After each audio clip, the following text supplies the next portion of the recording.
Kudo, Namidegun. Bonjour, comment allez-vous?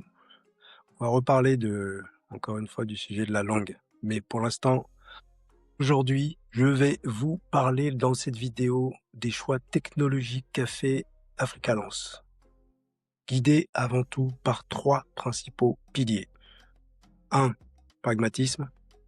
2, le contrôle des coûts. Et enfin 3, la vélocité de développement. Alors aujourd'hui, c'est moi qui représente humblement notre CTO. Il est très timide, mais j'espère que je vais lui faire honneur. Bon, entre nous, j'ai quand même déjà été dev, hein, lead dev aussi, CTO, Chief Digital Officer, donc je sais ce que c'est que parler technique. Et j'apprécie aussi les échanges que j'ai avec notre CTO, en fait, parce qu'on se comprend, on se complète aussi beaucoup, et je peux aussi parfois le challenger sur les choix techno, même si c'est lui qui reste le boss. Alors, il y a 5 parties dans cette vidéo, 100% open, et qui montrent le moteur, on va vraiment soulever encore une fois le capot, le moteur de Africalance. Première partie, stack applicative, donc le cœur. Les technologies qu'on utilise, et sur la partie runtime Node.js, donc qui est plutôt un langage plutôt back-end. Le framework, c'est Express.js. Côté front-end, on est sur du templating JS rendu côté serveur et HTMX qui impose l'interactivité asynchrone. Et côté BDD, base de données, on est sur du PostgreSQL pour la persistance et Redis pour tout ce qui est sujet de cache et session. Donc la philosophie, elle est sympa. La philosophie, c'est du SSR, du server-side rendering. Donc plutôt que de séparer la partie back-end dans laquelle il y a toutes les API et le front-end React Next.js, on a plutôt opté pour une architecture monolithique basée sur EJS et HTMX. Vous allez me dire monolithique, mais vous êtes fou, la dette technique, pourquoi? En fait, pourquoi? Premièrement, simplicité et cohérence. Tout le code réside dans un seul projet. Donc ça élimine en fait la gestion complexe des cores, de l'authentification double, JWT, des sessions et la duplication des types de données aussi. Deuxième choix, deuxième option, c'est l'optimisation IA. Les modèles de langage LLM excellents dans la génération de tout ce qui est HTML, CSS pur. Le couplage EJS Tailwind permet d'itérer l'interface à une vitesse incroyable. Donc voilà. Troisièmement, HTMX pour l'UX. HTMX nous permet d'obtenir l'interactivité single page application. Donc le chargement partiel et formulaire sans chargement, sans la lourdeur d'un framework JavaScript côté client. Donc ça, c'est super utile. On n'oublie pas qu'on est en Afrique, les réseaux sont pas forcément super. Donc, déploiement unifié, on déploie en fait une seule entité logique, simplifiant drastiquement et significativement les pipelines de CI/CD, Continuous Integration, Continuous Deployment. Gestion des données, alors, pour la partie gestion de données, petit a, PostgreSQL, on les connaît, c'est robuste, c'est conformité acide, c'est le standard de l'industrie. Ça offre toutes les fonctionnalités nécessaires, recherche textuelle, JSON-B, performance, sans les coûts de licence propriétaire.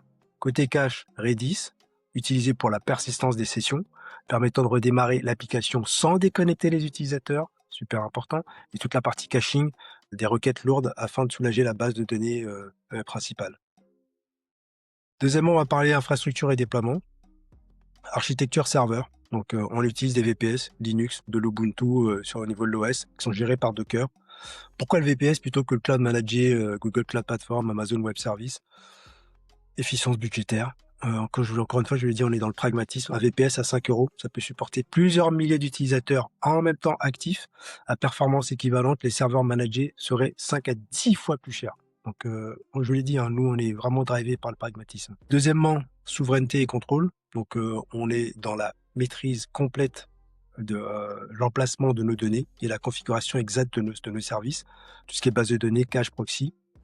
En toute transparence, on est aujourd'hui chez OVH, mais on va bien évidemment à un moment ou à un autre bouger sur un provider africain, panafricain. Donc on est en train mais pour l'instant, je l'ai dit, on est sur le pragmatisme.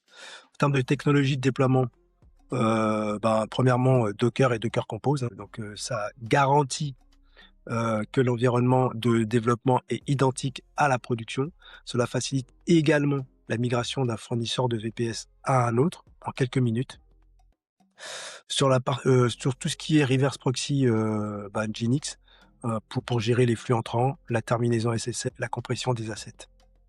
Et enfin, Cloudflare, qui assure la sécurité, Zero Trust. Ça masque l'IP réel du serveur pour éviter évidemment des attaques DDoS, donc déni de service. Et ça gère aussi la redirection DNS. On l'utilise aussi, bien sûr, pour protéger notre pré-prod. J'en parlerai plus tard. Troisièmement, tout ce qui est automatisation et CI/CD, pipeline GitHub Action. Donc le déploiement est entièrement automatisé. Chaque push sur la branche principale, en fait, déclenche un workflow qui va tester l'application et lance le déploiement via Ansible. C'est ce qu'on appelle infrastructure as a code avec Ansible. Ansible, c'est vraiment notre outil, de gestion de configuration. Pourquoi? Premièrement, rapidité, la configuration complète d'un nouveau serveur en moins de 15 minutes avec l'installation de Docker, Nginx, les certificats, sécurité et tout ça, donc quand même, hyper important. La fiabilité, le déploiement en fait de l'application est scripté, ça élimine toute erreur humaine liée à des manipulations manuelles en SSH. C'est bien, on pouvoir accéder à SSH, mais bon, vaut mieux automatiser le plus possible. Ensuite, on va parler, quatrièmement, avant-dernier point sur la méthodologie de déploiement. Donc on est IA driven à fond. L'utilisation des agents IA, c'est intégré nativement dans notre flux de travail pour maximiser la production. On a Gemini Pro, ça a été utilisé, je vous en parlerai un peu plus tard dans une autre vidéo, sur tout ce qui est la phase de conception, l'émergence d'idées, d'architecture, analyse des documents complexes. Et Claude Code, notre outil principal pour l'automatisation du codage. Tout ce qui est débocage en temps réel et l'analyse structurelle du projet. Et enfin, les environnements, on a, en dehors du local, on a, l'environnement de pré-production qui est le miroir exact de la prod, de la production pour valider les nouvelles fonctionnalités avec un accès restreint. Je vous ai parlé de Cloudflare.